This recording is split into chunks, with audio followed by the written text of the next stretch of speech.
Well, the United States Defense Secretary Lloyd says the country will send multiple military ships and aircraft closer to Israel as a show of support. Well, to unpack the latest in the Israel and Hamas conflict, we are joined by Professor John Stremlau, an international relations academic. Prof, good morning to you. Thank you so much for joining us. I mean, a really difficult time with the world watching in absolute shock and horror over the past few days. I think we've just played that package where you've heard the voice of Antonio Guterres, U.S. Secretary General. Are we hearing the right tone from the United Nations at this time? Let's start there. You're hearing the right tone from the United Nations, but it's a very familiar tone.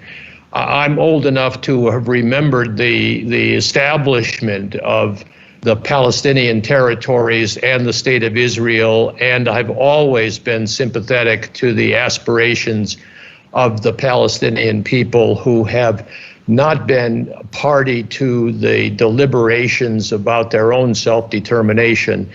The Gaza Strip is a tiny piece of land that's deeply overpopulated. It's an outdoor prison.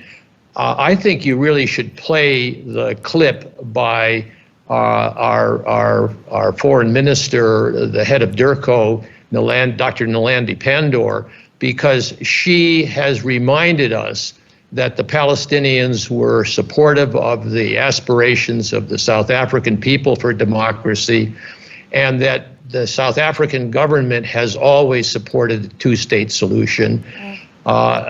For the self-determination and security of the Palestinian people, admittedly in a constricted land area, but nevertheless, in a real world, a two-state solution is the only solution.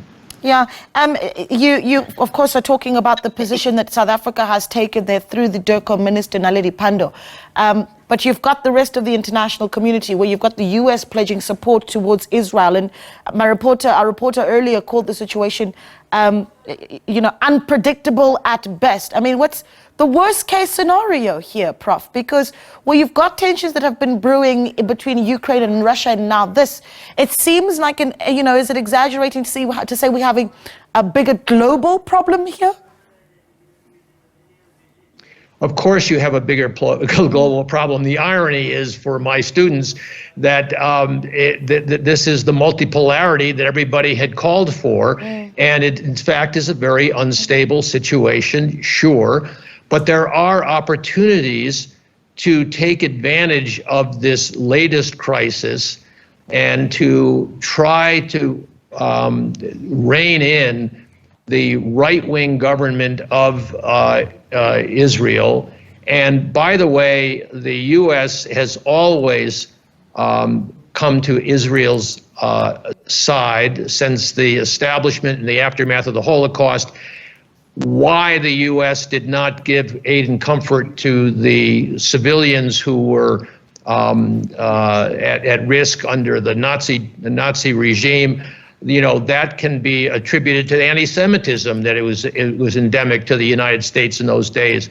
The people change, but the situation is that no one condones the innocent killing of civilians on either side. The ANC doesn't condone the killings on either side of civilians.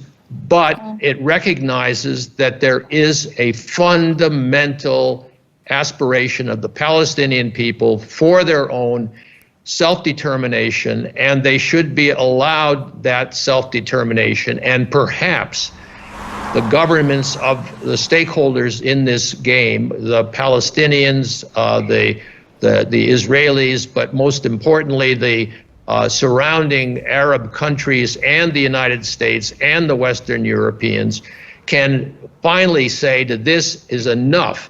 This is a horrible occurrence, but it's an understandable occurrence in the context of 80 years of increasing encroachment on the Palestinian people. Yeah, I mean, I want to sit with the point that you made earlier around multi-polarity, right? And we're starting to hear this term more and more, certainly over the past few months. And one wonders then at this time what Africa does, because we certainly are seeing Africa as a continent deeply divided over Israel and Palestine. This is at a critical time for Africa's economy and its geopolitical position in the globe. I mean, talk to me about how you feel that is playing out, and really, if there is a solution that can be a united voice by Africa, or is that utopian? No, it's not, and it's in fact the foreign policy of Thabo Mbeki when he was president, and he was forging a consensus around certain norms and values that were democratic at the African Union. However, what you're seeing is a much less effective South Africa on the African and world stage, because why? We're deeply divided internally, and the overwhelming objective immediately is to try to come to terms with the legacy of corruption and poverty and inequality at home, and then build as much as we can to our neighbors and to the African community. We are in a very difficult transition here where, look, if the United States in its wisdom was to elect Donald Trump another president, then the U.S. becomes a totally unreliable disruptor in the world stage. And that just adds to the chaos and the multipolarity. That may please Vladimir Putin, but it's certainly not going to please the African peoples, who have got to have a constructive relationship with China and with European Union and with the Americans. But the first concern is to stabilize our internal situation, which I think South Africans have demonstrated that they're capable of doing, and let's hope that you will vote and everyone will vote in the 2024 election. I hate to sound this way. It's not idealistic. It's pragmatic realism and common sense that says all politics are local. Yeah, and just before we wrap up, I wanted to bring this in. Antonio Guterres, in that clip that we played earlier, also talked about the situation in the Gaza Strip, saying that it is going to worsen exponentially. I mean, already the images that we're seeing, so frightening. Of course, he's speaking from a humanitarian point of view, but even if we look at the scale of violence and where it is right now, I mean, let's talk about just how bad things can get. Previously, you and I have discussed this before, and you've talked about how in Ukraine and Russia, we have a war there that could likely go nuclear. Are you seeing the same thing here? I'm always worried about the risk of escalation.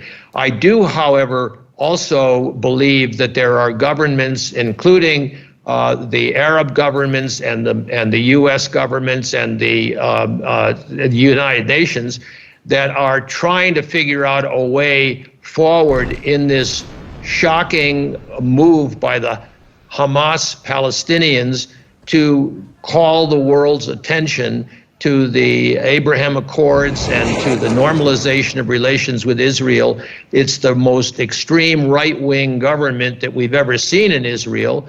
Maybe, just maybe, this will be a moment for decisive action. You know, it's always out of a crisis. A crisis is too important to waste, and this is a surprise, a shocking crisis that should be seized by all stakeholders to try to bring back a two-state solution that's viable and credible.